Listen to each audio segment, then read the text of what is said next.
ओम नमो भगवते वासुदेवाय नमः। हरे कृष्णा, राधे राधे। आप सभी का हमारे YouTube चैनल आध्यात्मिक कथा में बहुत बहुत स्वागत है। आज के इस वीडियो में हम रसपान करने जा रहे हैं ज्येष्ठ मास महात्म्य के 5वां अध्याय। इस कथा में वर्णित है रंभा व्रत वर्णन। वीडियो शुरू करने से पहले आप सभी भक्तगणों से एक करुण निवेदन है कि अगर आपको ये वीडियो पसंद आए तो प्लीज वीडियो को लाइक करें, शेयर करें और चैनल पे नए हैं तो सब्सक्राइब करना ना भूलें। और वीडियो के अंत में कमेंट बॉक्स में जय श्री हरि विष्णु लिखना ना भूलें। ऋषि कहने लगे कि हे स्कंद जी, स्त्रियां सौभाग्य के लिए ज्येष्ठ मास में कौन सा व्रत करें और क्या दान करें, सो आप कृपा करके कहिए। स्कंद जी बोले कि किसी समय कैलाश पर्वत पर भगवान शिव जी सुख से बैठे थे। तब पार्वती जी हाथ जोड़ और प्रणाम करके शिव जी से कहने लगी कि हे शिव, हे शंभु, हे जगन्नाथ, हे सर्वज्ञ, हे सुदायक, मेरे समान ऐश्वर्य, सुख और सौभाग्य जिस उपाय के द्वारा अक्षय हो, और हे कृपानिधि, आपके साथ मैं अजर और अमर होकर रहूं। एक समय जब और तप से गर्वित होकर सावित्री ने अपने स्वामी का गृह त्यागा और समस्त लोगों को श्राप दिया, उस समय आपने सावित्री को मना नहीं किया और वह ब्रह्मा से कहने लगी कि हे निर्लज्ज, बकरी के गले में बिना दूध के निरर्थक स्तनों के समान तू प्राणों का त्याग कर। इस प्रकार सावित्री के वचनों को सुनकर ब्रह्मा जी का कोप के मारे लाल मुख हो गया और कहने लगे कि हे मूढ़े, तू पृथ्वी पर वृक्ष योनि में होकर वास कर। जब देवताओं ने प्रार्थना की तो सावित्री ने उसका श्राप से उद्धार कर दिया। पार्वती जी कहने लगे कि हे कृपा सिंधु, यदि आप मेरे पर अनुग्रह करें तो उस उपाय को कहिए, क्योंकि स्वर्ग लोक में महेंद्र तथा प्रजापति का भी नाश कहा है। इतनी वार्ता सुनकर श्री शिव जी बोले कि हे वराने, इस संसार में जितने भी दृश्यमान पदार्थ है उन सब का नाश होना निश्चित है। फिर भी तुम्हारी भक्ति के वशीभूत होकर मैं उपाय कहूंगा।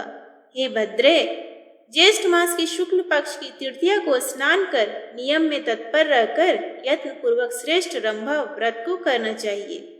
पार्वती जी कहने लगी कि हे प्रभु, यह रंभा कौन है और रंभा व्रत कैसे किया जाता है? शिव जी कहने लगे कि हे वराने, जब ब्रह्मा जी के श्राप से सावित्री वृक्ष हो गई, तब यह रंभा केदली और कर्पूर जन्नी नाम से प्रसिद्ध हुई। तब क्रोध से संतप्त होकर सावित्री अपने पिता के आदेश से ज्येष्ठ मास में स्नान दान आदि 5 वर्ष तक किया। तब ब्रह्मा जी प्रसन्न हो गए और ज्येष्ठ शुक्ल तृतीया को सावित्री के सामने प्रकट होकर ब्रह्मा जी ने पृथ्वी के बहुत से दुर्लभ वरदान दिए, उनको तुम सुनो। ब्रह्मा जी ने सावित्री से कहा कि हे शुभे, तुम संसार के कल्याण के लिए अंश से रंभा हो जाओ। जो ज्येष्ठ मास में तुम्हारे ज्येष्ठ पूजन करेगी, उनका सौभाग्य, सुख और संपदा अक्षय होगा। ऐसा कहकर ब्रह्मा सावित्री के साथ सत्यलोक को चले गए। शिव जी कहने लगे कि यह सावित्री के श्राप की कथा तुमसे कही। अब संक्षेप में रंभा व्रत की विधि तुमसे कहता हूँ। ज्येष्ठ मास की तृतीया के दिन बाग या अपने घर में केला का पेड़ लगाएं। पंचामृत, गंध, पुष्पमाला और कर्पूर पवित्र शीतल खुशबू से वासित जल आदि से प्रतिदिन वृक्ष का सिंचन करें। सुंदर वन को बनाकर उसके मध्य में कलश स्थापित करें।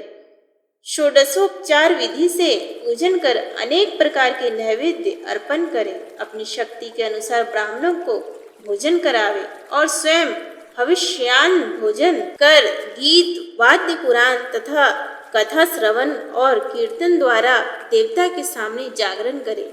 इसी प्रकार केदली वन में बैठकर नित्य प्रति पूजन करे। समस्त कामनाओं वाले मनुष्य इस प्रकार मास व्रत को करे। जब 1 मास पूर्ण हो जाए तो आचार्य को बहुत सा दान देकर दूध वाली गौ का दान देवे।